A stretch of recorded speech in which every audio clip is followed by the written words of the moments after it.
It's early morning here in Cincinnati, downtown over the Rhine. Look up why it's called over the Rhine. Our German immigrant heritage in this area. And here is Piston Society, where we sell Zero electric motorcycles and Benelli Italian bikes and SSR. And when we're not in a COVID pandemic era, we actually have some used bikes. Right now, they're a little harder to come by. Prices are a little crazy. And yes, we do have mask requirements. While we are getting through all this, let's go inside, show you around for a second. Today's video, quick little walkthrough, is for Logan Sams. Okay, Logan, here is the FXS. We also sell the little Benelli. These are the TNT 135s, or like the Honda Groms. Zero DSRs, SRS, SRF, staff, not for sale. And another DSR, Benelli 500cc Scrambler. It's a 1967 Hercules Saxonet. It's a little 125 two-stroke. But back to your bike. So this is kind of nice. This is where we store the charge cord. It's got enough friction in there when you bend this all together that where it's not going to come out. Zero Motorcycles dealers, or reps actually showed us that trick. This is the battery. So they make a half battery. You can buy this bike with just a smaller battery. I don't know why you do that, but maybe if you got a really short commute and you don't need much.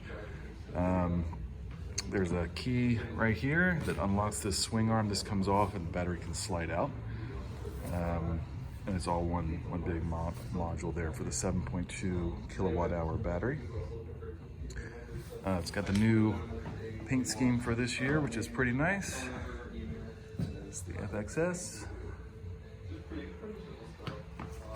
And you've got the Bosch ABS brake system. So the software and everything is Bosch.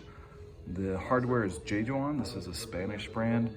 Not as well known here in the United States, but if you ever watch the Dakar Rally, you'll see a lot of the European vehicles that use Jejuan and have their stickers all over that kind of thing. Really high quality, and that's a dual disc system, 2 pegs in there. I think you can see it probably better on this side. There's the 2 on the front. It's got Showa adjustable suspension, so adjustable bottom as well as top.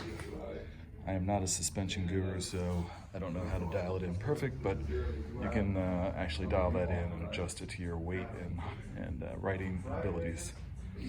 So again, there's no fluids on the bike other than the brake fluid and the shock, the fluids that's in the shock absorbers. Other than that, a lot of people even just park this in their house because there's no real heat off of it, no fluids to leak on your floor. People just roll it into their living room kind of thing. I guess if you're a bachelor, if you don't have a wife, right? So it's very solid state. You don't have all the moving parts of a motor. It's power in the battery, software, etc., down to the motor, which I'll show you here, and then belt driven to the rear wheel. So the only real maintenance on this system is brakes and tires, and belt is primarily your maintenance items. You'll change fork fluid every 2 years, that sort of thing, brake fluid every 2 years, that kind of thing, depending on how hard you're riding it. That Showa suspension is awesome. It's also here in the rear monoshock. So that is also Showa adjustable suspension. And that is the motor here. It's air cooled, or air cooled actually. And so really nice there. What else to show you? A view from the rear. Pirelli tires on it. Very nice.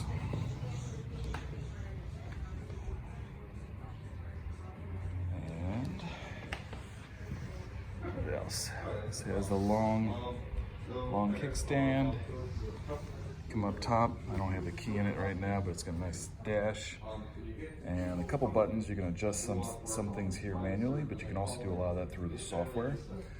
And over here you've got the mode button. This is where you switch between the eco mode, which has the most brake regeneration. So every time you let off the gas, it's regenerating. Every time you hit the brakes, it's regenerating, putting power back into the battery.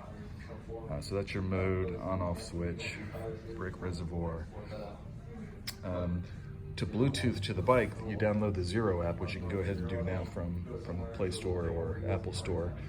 And you push and hold the mode button for about 5 to 8 seconds, I guess, with the key on, and you'll see a light flash over here with the Bluetooth symbol, and you can then pair your phone to the bike. Once paired, that software app will auto-sense when the bike is keyed on, and you'll have all the features available. You can change the settings that are in the custom mode. So when you switch modes, you've got eco and sport mode and a custom mode. And in the custom mode, through the app, you can change how much torque, top speed, all kinds of different settings on there. And again, on this side, horn, turn signals, right, left, push in to cancel. Hazards, if you're on the side of the road. Brightness, high bright, low, and a flash bright, so you can just temporarily flash somebody your bright lights. And then it's iconic twin lens front headlight. One's low beam, one's high beam. Kind of looks like a animated character with 2 eyes and a nose. Kind of cool looking, little beak. And that is classic Zero FX right there. And that is the, I think this is the charging unit, if I'm not mistaken. Or maybe the charger's on the bottom belly button, I can't recall on this model. There are sometimes need for us to hook up diagnostics. And here in front of the battery, there is an ODB2 port. It's right there. This little cap just comes off. And there's a communications port. So that's a dealer piece that we do. We have special cables and software that hook up to the bike to do firmware updates if needed, but you can also do firmware updates over the air through your phone app. So again, here's the motor. It's all just, it's all air cooled. Those are the heat dissipation fins. And then one other thing you should be aware of is, I'm trying to find where the port is on this model, I can't recall. It's either below here or on the opposite side. And there's just a couple, there's a pin, I think a screw here or a piece of plastic that pulls down. And behind this rubber flap is a Anderson port. Now you won't use that very often, but if you were to hook up an external charger, the quick charger, that's where you'd hook it up at. I think on some models it's up in here, but I think on the FX and FXS, it's behind the rubber. It's on one side or the other. And that charger looks like this yellow box that we have down here on the floor. In that yellow box, you can see that little connector right there, kind of horizontal connector. That's an Anderson connector. That's what's behind that plastic on the bike. And that just plugs into a 110 outlet. So that way you have an off-board charger sitting on the floor next to the bike charging it through that Anderson port, which I believe is right here. And then you also still have a 110 outlet charging, and that's that charge cord that comes with the bike. And that goes in right here. So you pull this little rubber out, and it just looks like a computer cord. Pretty straightforward. You do want to keep this in when you're not riding, just to keep water and crap out of there so you don't get corrosion. And that's pretty much it. Very straightforward. A lot of fun to ride. All right, I hope you enjoyed that. And my name is Tim. Let me show you myself. I can't flip the camera around, so I'll just go like this and pull my mask off. How you doing? Here's the shop. and I'm sure I'll be meeting you soon. And some of the staff up here working. So that's it. Anytime you're in Cincinnati, drop in and see us.